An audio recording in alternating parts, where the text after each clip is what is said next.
Assalamualaikum warahmatullahi wabarakatuh. Pengertian alat dan media dalam pendidikan Islam. Dari beberapa literatur, tidak terdapat perbedaan pengertian antara alat dan media pendidikan. Zazkiyah Derajat menyebutkan pengertian alat pendidikan sama dengan media pendidikan sebagai sarana pendidikan. Rem alat berarti barang sesuatu yang dipakai untuk mencapai suatu maksud, sedangkan media berasal dari bahasa Latin dan bentuk jamak dari medium yang secara hafifah berarti perantara atau pengantar. Terkait dalam pendidikan Islam, alat atau media pendidikan Islam memiliki arti segala bentuk yang digunakan untuk mencapai tujuan pendidikan Islam. Alat ini mencakup apa saja yang digunakan, termasuk di dalamnya metode pendidikan Islam.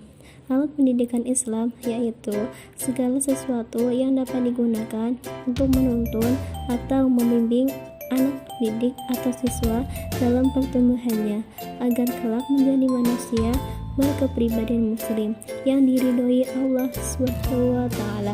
Oleh karena itu, alat atau media pendidikan ini harus searah dengan Al-Quran dan As-Sunnah dan tidak boleh bertentangan dengan koridor Islam.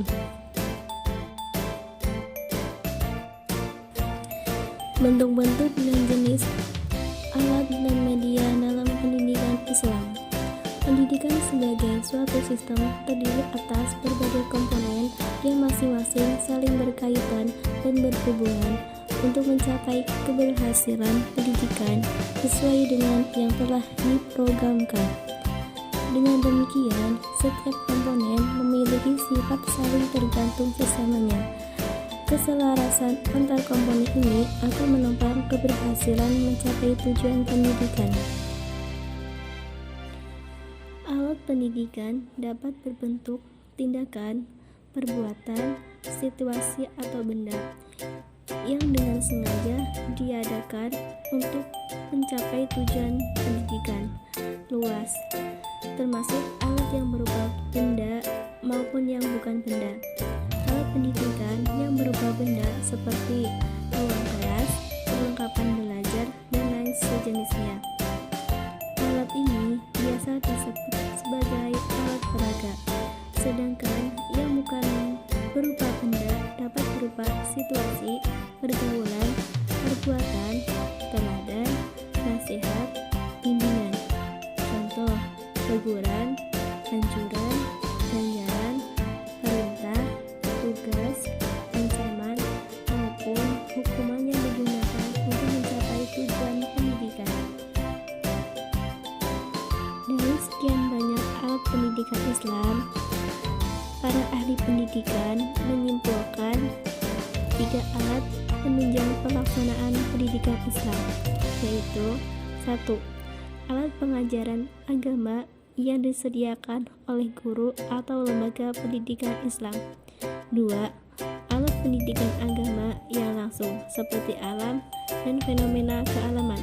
3. Alat pendidikan yang tidak langsung. Macam-macam alat pendidikan dilihat dari segi wujudnya dibagi menjadi 2, yaitu 1. Wujud yang berbentuk dalam perbuatan pendidik yang sering disebut dengan software. Wujud sarana yang dimiliki ini mencakup nasihat, teladan, larangan, perintah, pujian, teguran, ancaman, dan hukuman yang diberikan atau dipertunjukkan oleh guru atau pendidik kepada muridnya. 2. Benda-benda fisik yang berfungsi sebagai alat bantu dalam pendidikan yang biasa disebut dengan hardware. Wujud atau sarana pendidikan Islam yang demikian mencakup meja kursi belajar, papan tulis, penghapus, kapur tulis, buku, peta, dan lainnya. Fungsi atau manfaat alat dan media dalam pendidikan Islam.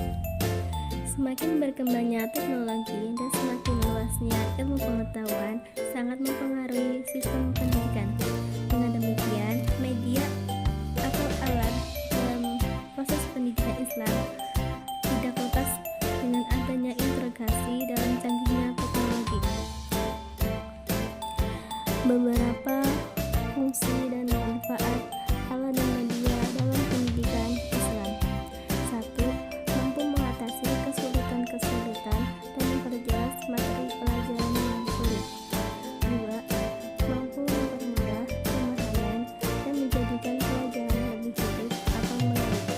3. Merangsang anak untuk bekerja dan menggerakkan naluri kecintaan, melatih belajar, dan menimbulkan kemauan keras untuk mempelajari sesuatu. 4. Membantu pembentukan kebiasaan, melahirkan pendapat, memperhatikan, dan memikirkan sesuatu pelajaran. 5.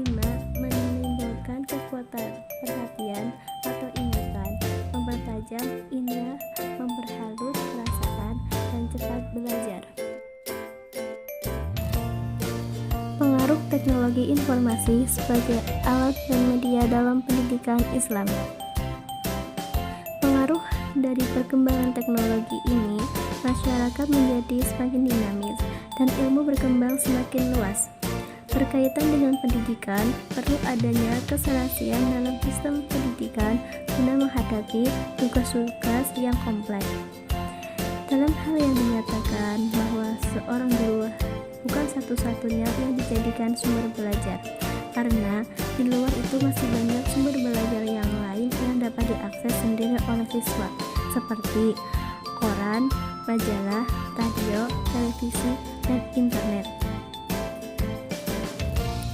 Hal ini merupakan peluang besar dan tantangan dalam pendidikan Islam, khususnya peluang yang terlihat adalah besarnya kemungkinan untuk menyebarkan nilai-nilai Islam ke seluruh pelosok dunia dengan menggunakan biaya minimal, namun hasilnya bisa maksimal.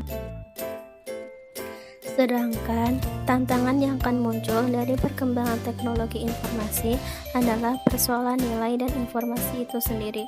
Maksudnya, penyampaian berita-berita ataupun informasi yang bersifat mendistorsikan ajaran Islam, menjerumuskan umat melalui informasi yang salah atau informasi yang tidak sesuai dengan nilai-nilai Islam. Wassalamualaikum warahmatullahi wabarakatuh.